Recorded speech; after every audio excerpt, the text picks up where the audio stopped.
Hey guys, today I'm going to be shining a spotlight on a man in the New Testament. His name is Jude, so stay tuned.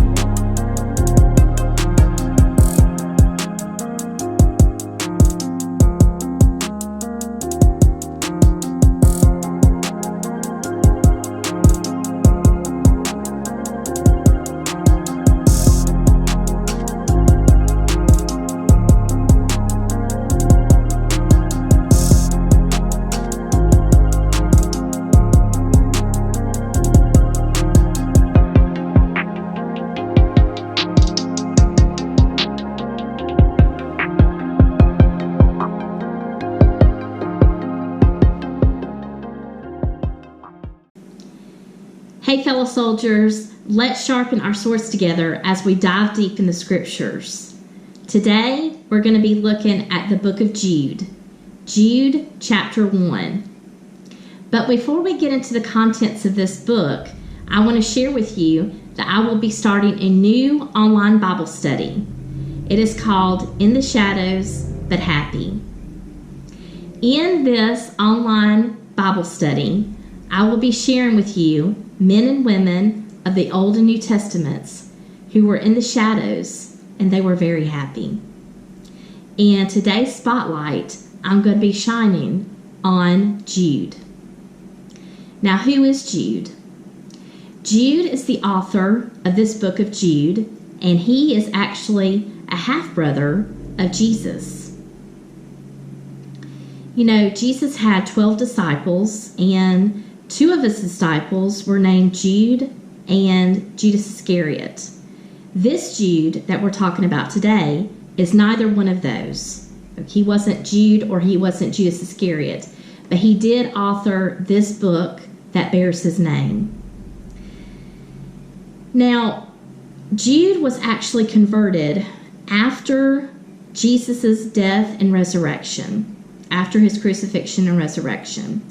And we know this, there's not a lot in the Bible written about Jude, but we know his conversion happened somewhere between John chapter 7, verse 5. This is a reference that cites Jesus' siblings did not believe that he was the Messiah.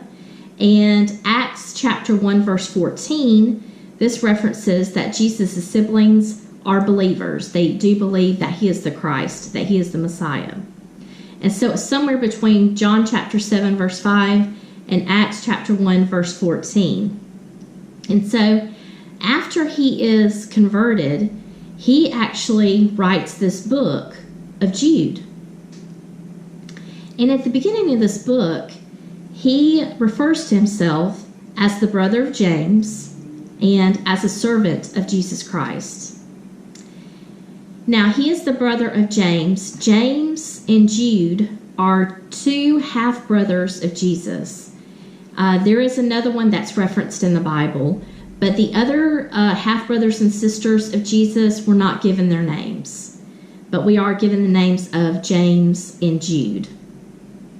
And it's interesting because Jude does not reference himself as the brother of Jesus, but as the servant of Jesus Christ. This denotes a humbling attitude and a reverence for Christ. So what are the contents of this book? This book is so powerful.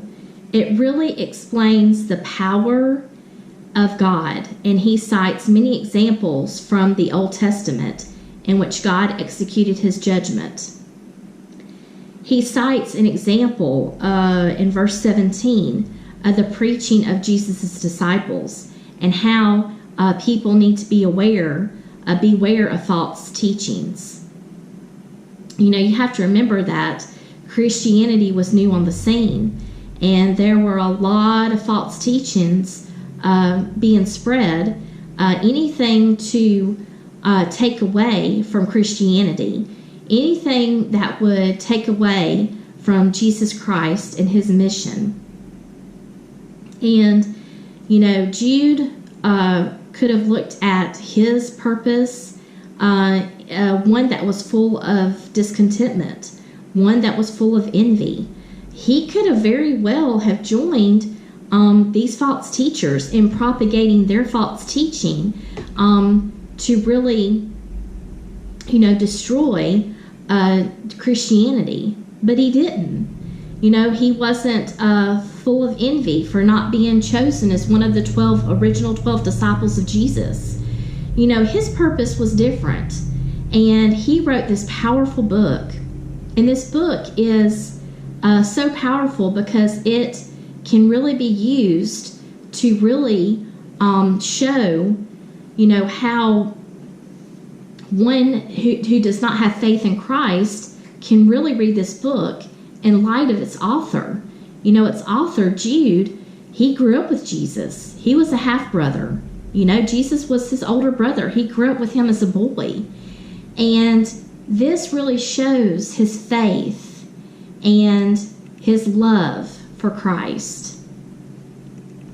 I can't wait to see you next week as I will be shining another spotlight on Jesus' other half-brother, James. You're not going to want to miss this. That is my spiritual food for you to munch on the rest of the week.